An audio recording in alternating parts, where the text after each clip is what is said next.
Oke, bismillahirrahmanirrahim. Assalamualaikum warahmatullahi wabarakatuh. Ya, perkenalkan rekan-rekan semua, nama saya Indra Yuliana, saya mahasiswa Universitas Galuh.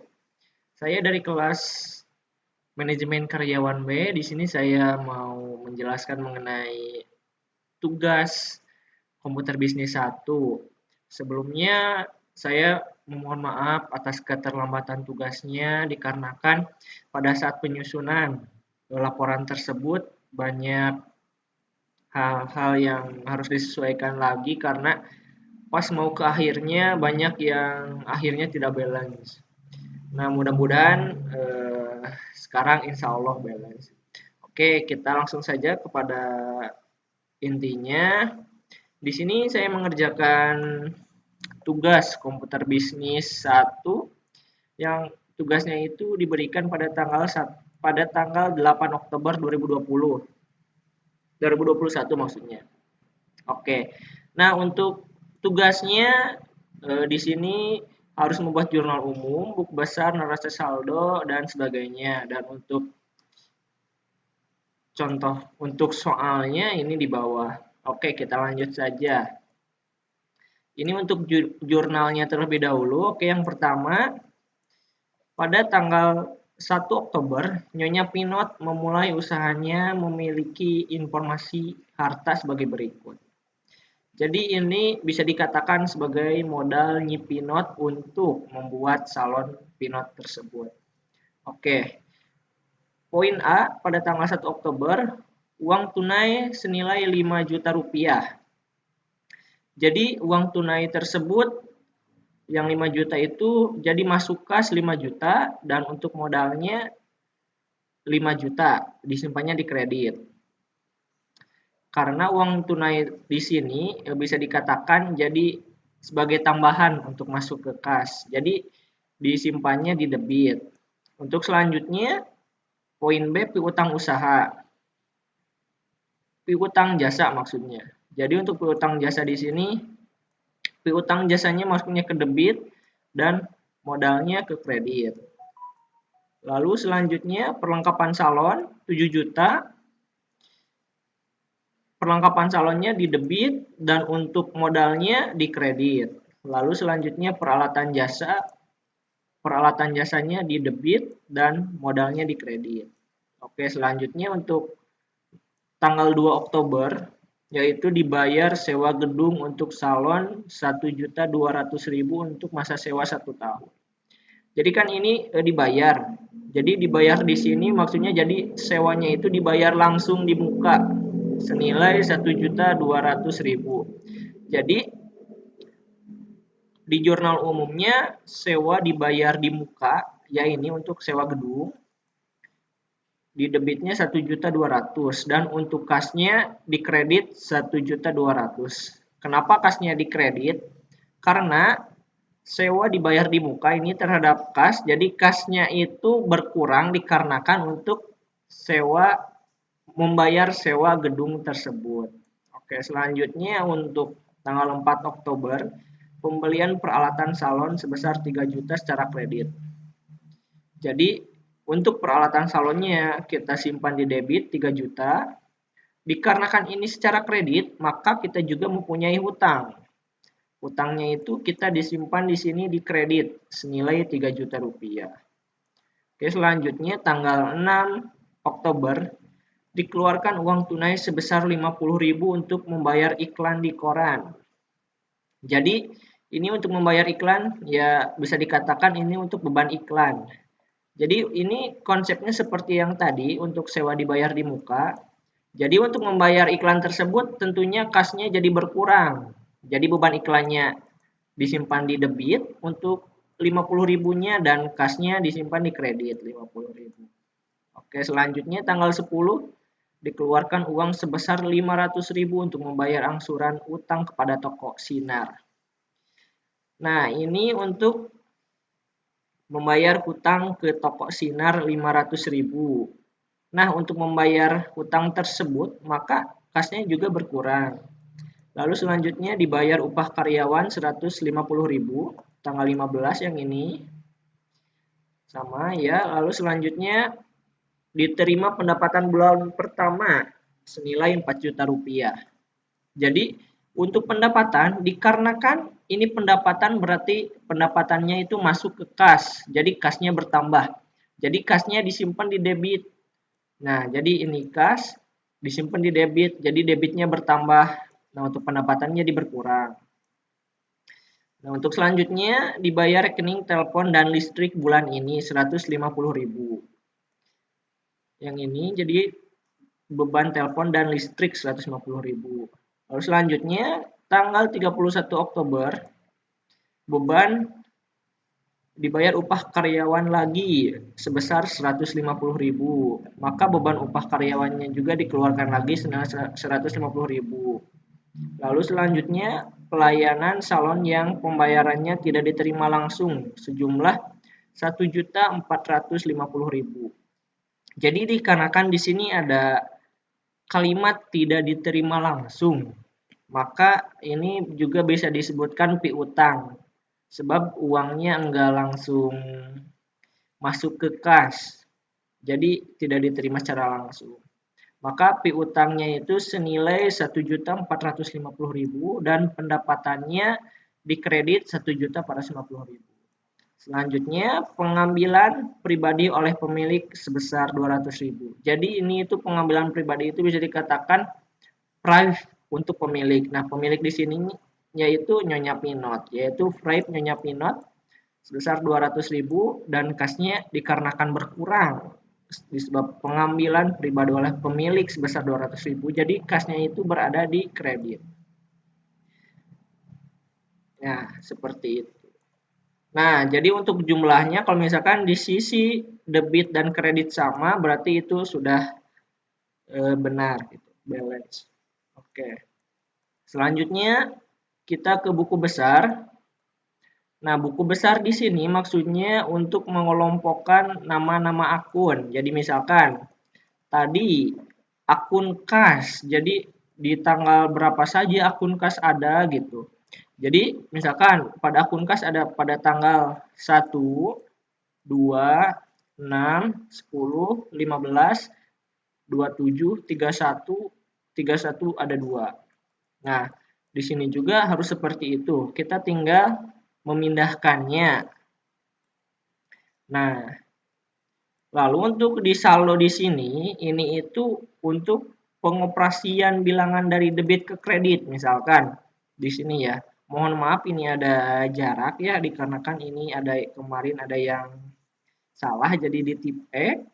Nah, jadi langsung saja jadi 5 juta dikarenakan ini di kredit, jadi 5 juta dikurangi 1.200.000 maka debitnya 3.800.000. Dikurangi 50.000 maka 3.750. Dikurangi lagi 500 jadi 3.250.000. Dikurangi lagi 150.000 maka jadi 3.100.000. Nah, untuk di sini kan ada di debit ya untuk tanggal 16, yakni tanggal 16 itu kalau nggak salah iya pendapatan bulan pertama. Jadi dari sini ke sini harus ditambah. Jadi 3.100.000 ditambah 4 juta maka 7.100.000. Lalu dikurangi lagi 150.000 maka 6.950.000. Dikurangi lagi 150.000 maka 6.800.000. Dikurangi lagi 200.000 maka 6.600.000 untuk akun kas. Nah, untuk akun tersebut si nilai akhirnya ini nanti untuk dimasukkan ke kertas kerja. Jadi jangan salah untuk pengoperasian di sini karena kalau misalkan ada yang salah pengoperasian di sini nanti ke akun kerjanya ke kertas kerjanya nggak akan balance gitu ya. Untuk selanjutnya mohon maaf ini modal Nyonya Pinot ini yang salah dikarenakan ini hanya ada satu, mohon maaf ini salah. Ini ada di belakang untuk yang benarnya. Lalu lewat saja kita ke akun piutang usaha. Ada pada tanggal 1 dan tanggal 31. Nah, untuk piutang usaha hasil akhirnya di debit 1.750.000. Lalu pendapatan hasil akhirnya 5.450.000. Kenapa ini ada di akun kredit? Karena ini pertamanya ada di akun kredit. Jadi ininya di kredit. Lalu selanjutnya akun perlengkapan hasil akhirnya debitnya 7 juta. Akun peralatan hasil akhirnya 13 juta. Akun beban sewa dibayar di muka, ini yang beban ini dibayar sewa gedung. Senilai di debit 1.200.000. Lalu untuk utang usaha hasil akhirnya di kredit 2.500.000. Lalu beban iklan hasilnya di debit 50.000. Lalu beban upah karyawan hasil akhirnya 300.000. Beban telepon dan listrik hasil akhirnya 150.000. Dan frame Nyipinot 200.000. Oh, mohon maaf untuk modal Nyipinot enggak tertuliskan untuk berapanya, lupa di bawah belum tercantumkan. Nah, untuk modal Nyipinot tersendiri itu bisa dilihat dari ini, dari jurnal umum pada tanggal 1. Jadi untuk modalnya itu 5 juta. 5 juta itu ada di kredit. Lalu modal itu ada di kredit juga. Modal yang sama piutang jasa. Lalu ini. Kalau misalkan dijumlah-jumlahkan itu ada 22.300.000 itu untuk akun kas. Mohon maaf yang nggak tercantumkan. Lupa. Tapi kalau nggak salah untuk di kertas kerja itu sudah dicantumkan gitu. Oke. Nah, untuk di neraca saldo juga ini itu dari tadi hasil akhir dari beberapa akun-akun yang tadi di buku besar. Jadi kita lihat akun kas tadi ada 6.600.000. Oh, berarti benar. Ya, tinggal pindah-pindahkan saja ke sini. Nah, untuk ini jadi tinggal pindah-pindahkan saja dan ini untuk hasil akhirnya dipindahkan ke sini. Nah, untuk modal Nyipinot benar ada 22.300.000. Lalu kita menuju ke jurnal penyesuaian. Dikarenakan di sini di soalnya pada akhir periode terdapat catatan-catatan yang perlu disesuaikan. Jadi apa saja untuk jurnal penyesuaiannya? Oke. Di sini ada persediaan perlengkapan tersisa 5.500.000. Berarti beban perlengkapan, jadi perlengkapannya itu yang semula 7 juta, ini untuk membeli perlengkapannya, namun dari 7 juta tersebut tersisa 5.500.000. Jadi yang terpakai untuk pembelian perlengkapan salon yaitu 1.500.000. Jadi di sini beban perlengkapannya 1.500.000 dan perlengkapannya 1.500.000 yang berada di kredit. Lalu selanjutnya sewa dibayar di muka. Jadi sewa dibayar di muka ini merupakan sewa gedung untuk salon yang ini, salon 1.200.000 untuk masa sewa 1 tahun. Jadi untuk sewa dibayarnya itu 900.000. Berarti tinggal dikurangi saja 1.200.000 dikurangi 900.000. Jadi beban sewa dibayar di muka 300.000 dan sewa dibayar di muka 300.000. Lalu selanjutnya ada penyusutan peralatan salon untuk periode berjalan 1.300.000. Maka beban penyusutan peralatan berada di debit 1.300.000 dan akumulasi penyusutan peralatan berada di kredit 1.300.000. Lalu ada lagi utang gaji yang belum dibayarkan berjumlah 170.000. Jadi utang gaji yang belum dibayarkan, jadi ini merupakan utang upah karyawan gitu. Jadi untuk beban upah karyawannya itu berada di kredit 170.000 dan utang upah karyawannya berada di kredit 170.000. Oke, kita lanjut untuk ke kertas kerja.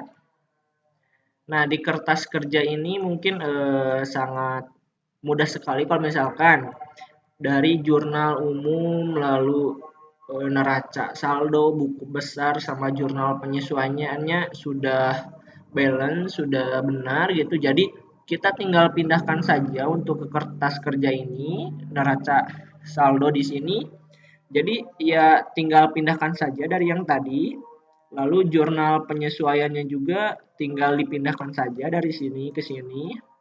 Lalu NS disesuaikan. Maksud NS itu neraca saldo ya neraca saldo yang sudah disesuaikan.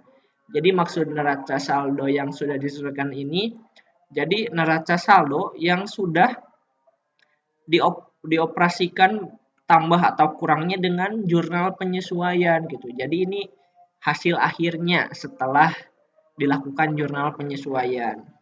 Lalu di sini ada rugi atau laba dan neraca. Nah, untuk rugi laba di sini ini itu operasinya hanya untuk eh, nomor akun 400 ke atas. Jadi untuk nomor akun 1, 2 dan 3 itu pengoperasiannya hanya ada di neraca. Jadi misalkan kas nih ya. Ini ada di debit. Lalu dikarenakan jurnal penyesuaiannya juga gak ada untuk kas, maka NS disesuaikannya ada di debat juga. Lalu ke neraca. Tuh. Jadi ini untuk akun 1, 2 dan 3. Nah, di sini 3. Nah, untuk selanjutnya untuk rugi laba itu dimulai dari akun keempat sampai ke atas. Nah, untuk melihat balance atau tidaknya kita bisa dilihat dari bawah sini. Tentunya ini sama ini pasti berbeda untuk hasilnya, namun dari pengurangan ini dikurangi ini maka terjadi hasil 1.680.000. Dan ini juga dikurangi ini maka ada hasil 1.680.000. Kalau misalkan ini sama, itu sudah balance. Nah, untuk memastikannya lagi, di sini ada 27.950.000, maka ke bawah. Dan yang 26.270.000 ini ditambah 1.800.000, 1.680.000. Maka kalau misalkan hasilnya sama, berarti di sini sudah balance. Kalau misalkan hasilnya belum sama, maka ya dipastikan harus dilihat-lihat lagi untuk atasnya gitu. Takutnya ada yang kelewat atau emang belum ada yang teroperasikan atau gimana. Oke, selanjutnya yaitu untuk ke laba rugi untuk laporannya. Untuk laporan laba rugi di sini, laporan laba rugi ini merupakan sama juga dari sini untuk hasilnya. Jadi di sini itu pendapatan dikurangi beban. Jadi maksudnya pendapatan dikurangi pengeluaran gitu, beban yang dikeluarkan. Jadi pendapatannya itu kita di sini bisa lihat pendapatan jasanya, pendapatan. Nah, pendapatan yaitu 5.450.000. Nah, untuk bebannya banyak di sini, ada beban iklan, beban upah karyawan. Nah, ini tuh dioperasikan ditambahkan. Lalu dari pendapatan dikurangi 3.770.000. Ini beban. Jadi ini dikurangi ini jadi senilai 1.680.000. Ini untuk laba bersihnya. Lalu untuk selanjutnya di laporan perubahan modal atau laporan perubahan ekuitas salonnya Pinot. Jadi untuk di sini perhitungannya dari modal awal modal Nyipinot yaitu senilai Rp22.300.000. Laba bersih yang didapat Rp1.680.000. Dikarenakan tadi pada tanggal 31 Oktober terjadi pengambilan pribadi oleh pemilik sebesar 200.000, maka di sini ada Praip Nyipinot senilai 200.000. Kenapa ini dipakai kurung? Dikarenakan ini pengambilan, jadi dikurangi gitu. Jadi 1.680.000 dikurangi 200.000 adalah senilai 1.480.000. Lalu modal awal ini ditambah penambahan modal yang ini. Jadi modal akhir dari salon Pinot tersebut, modal akhir dari Nyonya Pinot tersebut adalah senilai Rp23.780.000. Oke, setelah itu kita masuk ke neraca. Neraca di sini sebenarnya terbagi dua, yaitu yang di sini aktiva atau harta. Yang kedua itu yaitu di sini papsipa. Nah, papsipa ini pasipa gitu kalau salah ya. Terbagi menjadi kewajiban dan ekuitas. Dan ini juga kita tinggal pindahkan saja dari laporan-laporan yang di atas. Jadi kas 6.600.000, piutang ini. Nah, dan ini juga ada yang di dalam kurung dan di dalam kurung ini harus dikurangi. Jadi hasil akhirnya 26.450.000. Dan di sini untuk pasipa kewajiban adalah merupakan utang usaha, utang upah karyawan. Jadi kewajiban itu kewajiban kita untuk membayar utang kepada siapa gitu. Jadi utang dan ini ekuitas. Ekuitas itu modal awal. Jadi senilai dari penjumlahan ini menghasilkan 26.450.000. Nah, kalau misalkan antara ini sama ini, aktiva sama pasipa ini berbeda, maka itu terjadi kesalahan mungkin dalam perhitungan pada penyusunan laporan tersebut. Mungkin itu yang dapat saya sampaikan. Mohon maaf dikarenakan di sini juga saya masih belajar. Terima kasih. Wassalamualaikum warahmatullahi wabarakatuh. Dan teman-teman mau mengingatkan pada masa pandemi ini tentunya kita harus tetap selalu ya untuk berjaga diri, untuk mematuhi protokol kesehatan tentunya agar kita terhindar dari hal-hal yang tidak inginkan, terutama terhindar dari pandemi COVID ini, dan mudah-mudahan pandemi ini cepat berakhir dan sekolah pun dibuka untuk tatap muka. Ya, terima kasih. Assalamualaikum warahmatullahi wabarakatuh.